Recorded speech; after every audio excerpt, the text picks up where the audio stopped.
Good morning, students. Today we are going to start with the explanation of the chapter 3 Movements of the Earth. Children, you all must be waiting for it. So, children, are you all ready for the class? Let's begin our class of chapter 3 Movements of the Earth. In this chapter, we will study how the earth moves. Children, there are two types of movements of the earth. First is rotation and revolution. Rotation. The movement of the earth on its axis is called rotation. The earth takes about 24 hours or 1 day to complete one rotation. It rotates from west to east. The rotation of the earth causes days and nights. Look at figure 3.1. In this figure, you can see, children, how the earth is rotating on its axis and the rays of the sun falling on the earth. This is how the days and the nights are caused.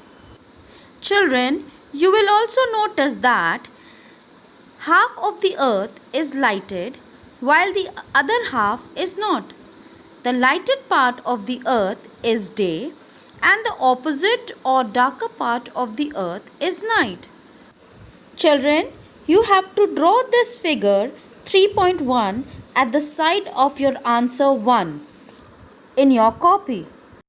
Children, look at this figure 3.2. Only one half of the globe receives light from the torch at a particular time. Now, what you have to do, children? You have to make a globe and do the activity which is given in your book. Children, you have to make a model of globe, and for doing this activity, you have to take the help of your friend. Children, you have to make a model of the globe in such a way that it should rotate and should take the help of your friend as it is given in your book. Children, you have to find out the names of two countries, each lying in the lit half and the dark half. And after doing so, you have to note it down these countries' name and write it down in your copy. Revolution. Children, the second movement of the earth is revolution. When the earth is rotating on its axis, it revolves around the sun. This movement is called revolution. The earth revolves along a fixed path is called orbit.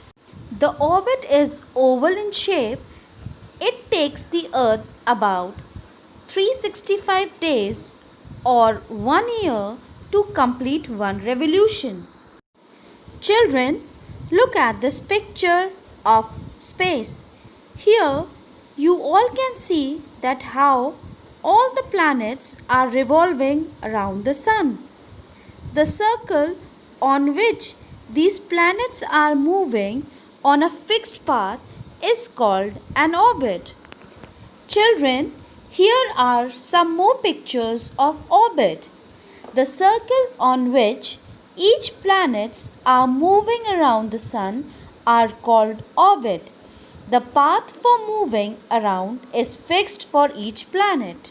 Children, in these pictures, we see how the planets are revolving around the sun. This is how the seasons of the earth takes place. Seasons. The revolution of the earth causes 4 seasons: summer, autumn, winter and spring. Look at figure 3.3 very carefully. Look at this picture. Let's see position 1. There is spring season in the northern hemisphere and autumn in the southern hemisphere. Now, let's see this picture. Look at position 2. There is summer in the northern hemisphere of the earth and winter in the southern hemisphere of the earth. Now let's see this picture. Look at position 3. There is autumn in the northern hemisphere of the earth and spring in the southern hemisphere of the earth. Look at this picture. Let's see position 4. When the south pole is tilted towards the sun, then the southern hemisphere gets more sunlight. That is why southern hemisphere gets summer and the north pole is tilted away from the sun, then the northern hemisphere gets less sunlight. That is why there is winter in this hemisphere. Now children, very important point. Let's see the position 1 and position 3 in this picture. The earth in these positions, the sun rays falls directly on the equator. As a result, the length of days and nights become the same throughout the world. It is neither very hot nor very cold in both the hemisphere.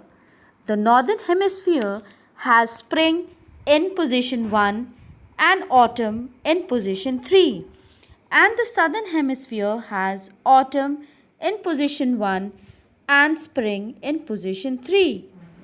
Here we ends up with the explanation of this chapter. See you in the next class.